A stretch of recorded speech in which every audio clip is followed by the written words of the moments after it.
distingués invités. En effet, il sera difficile pour moi de poursuivre mon propos sans faire un bref rappel sur les pluies diluviennes qui se sont abattues courant janvier et février 2020 dans notre ville capitale, et particulièrement à Talangali, causant ainsi plusieurs dégâts d'ordre humain et matériel.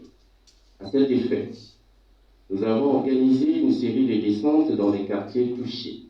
Au terme de celle-ci, des rapports ont été dressés en direction de la hiérarchie. C'est ainsi que face à cette situation tragique, Madame la ministre ici présente, ayant en charge des questions sociales et humanitaires, nous a assistés moralement et matériellement.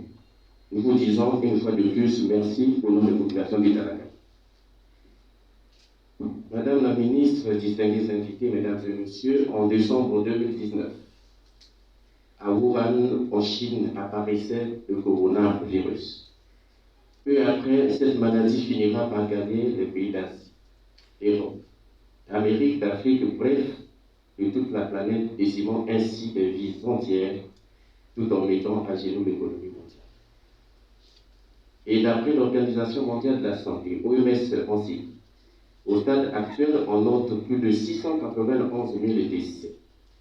En République du Congo, courant le mois de mars de l'année en cours, les premiers cas de coronavirus ont été confirmés sur le territoire national.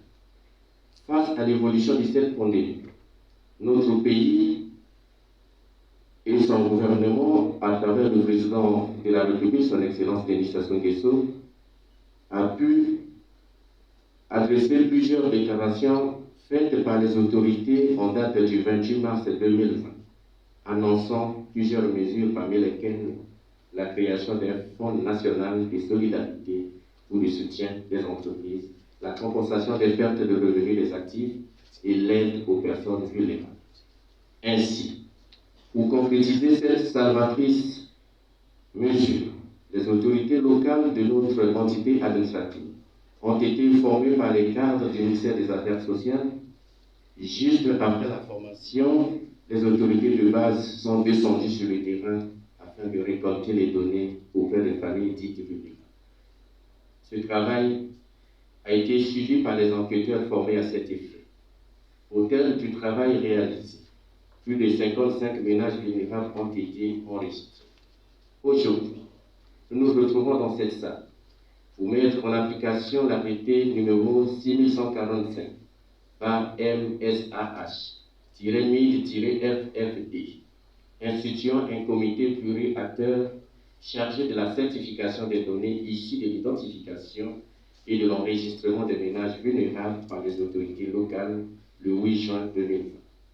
Dans cette même optique, nous avons pris une note de service numéro 108 par TP, par CB, par L insisté, par CAR du 13 juillet 2020, mettant en place le comité de notre agglomération, c'est conformément à l'article 2 du dit arrêté portant sur la composition du dit comité.